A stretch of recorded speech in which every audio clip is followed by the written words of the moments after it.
Codex 8:44 PM। Good evening ma'am, क्या slip disc L5S1 without operation ठीक हो सकता है एंड स्लिप डिस्क का परमानेंट क्योर क्या है एंड योगा से परमानेंट रिलीफ नहीं मिल रहा है, ऑल्टरनेटिव ऑप्शन क्या है? First of all codex, there are 2-3 parts of your question. सबसे पहले आपने पूछा है कि क्या स्लिप डिस्क विदाउट ऑपरेशन ठीक हो सकता है। Yes, slip disc without operation ठीक हो सकता है उसके लिए, लेकिन जो ट्रीटमेंट आपको कहा गया है, treatment means first of all जो ट्रीटमेंट स्लिप डिस्क के लिए हम लोग प्रिस्क्राइब करते हैं वो है एक सपोर्टिव ब्रेस या बेल्ट जो होता है वो पहनने के लिए कहते हैं। वो कंपलसरी है, प्लीज़ प्लीज़ प्लीज़ उसको स्किप मत करना। It is very very very important part of your treatment. वो एक्चुअल में उससे पेशेंट को ट्रीटमेंट होता है, एक्चुअल में पेशेंट को उससे पेन रिलीफ भी मिलता है सिर्फ बेल्ट पहनने से, ओके।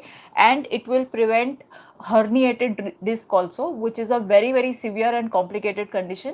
तो ऐसा कुछ कॉम्प्लिकेशन नहीं होगा, इसलिए कंपलसरी आपको बेल्ट पहनना है। जनरली जो बेल्ट पहनने का ड्यूरेशन होता है वो 3 से 4 महीने के लिए आपको रेगुलरली बेल्ट पहनना होता है, तो वो आपको पहनना है। साथ ही आपको जो मेडिसिन वगैरह दिए जाते हैं, जनरली हम लोग एंटी इन्फ्लेमेटरी या पेन किलर्स देते हैं, तो जितने टाइम के लिए आपको प्रिस्क्राइब किया है वो आपको लेना है। Third very very important thing, आपको आपकी स्पाइन जो है उसको स्ट्रेच करने वाली एक्सरसाइज आपको नहीं करनी है एटलीस्ट 7 से 8 महीने के लिए। अगर इसका मतलब ये है कि जनरली जो योगा की एक्सरसाइजेज होती है, जनरली जो stretching exercises, because yoga is more about stretching your body, okay. तो जो स्ट्रेचिंग एक्सरसाइजेज योगा में होती है वो आपको नहीं करनी है एटलीस्ट फॉर 7 to 8 मंथ्स के लिए, ओके। क्योंकि जब आप स्पाइन के रिलेटेड कोई भी एक्सरसाइजेज करते हो तो देयर इज चांस कि आपका जो स्लिप डिस्क है वो और भी ज़्यादा कॉम्प्लिकेट हो सकता है, हर्निएटेड डिस्क हो सकता है, which is a very severe condition. It can even cause paralysis of your lower limbs, okay. तो yoga is completely out of the question. Yes, upper body जो भी योगा वगैरह करना है, या फिर आजकल तो यूट्यूब पे मैंने देखा है चेयर पे बैठकर भी योगा आता है। I think there is one video of chair पे बैठकर सूर्य नमस्कार कैसे करना है, तो वो भी आप कर सकते हो। That is absolutely fine. दिन भर में आपको बेल्ट तो पहनना है, सिर्फ सोते समय आपको बेल्ट निकालना है। तो ये आपका सेकेंड क्वेश्चन था कि योगा से फ़ायदा है या नहीं।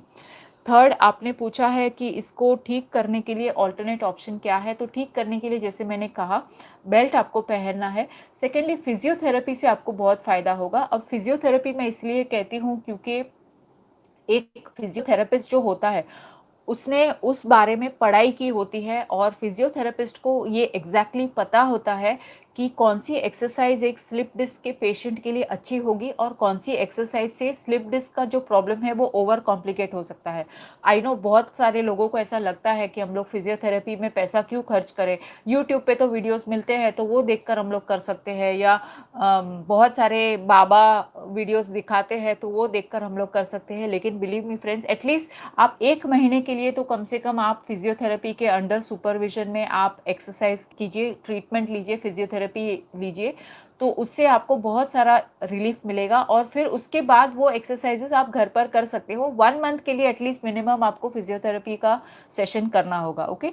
तो उससे आपका जो स्लिप डिस्क का प्रॉब्लम है वो कंप्लीटली ठीक हो जाएगा। And very very important thing, weight loss, okay. अगर आप वेट लॉस करोगे, आपका बॉडी एकदम प्रॉपर आप वेट मेंटेन करोगे, तो ज़िंदगी में कभी भी आपको स्लिप डिस्क का प्रॉब्लम फिर से तकलीफ आपको नहीं करेगा, फिर से आपको पेन नहीं होगा, और आप कंप्लीटली भूल सकते हो स्लिप डिस्क के बारे में। लेकिन आपका वेट आपको कंट्रोल में ज़रूर करना है। ऑलराइट।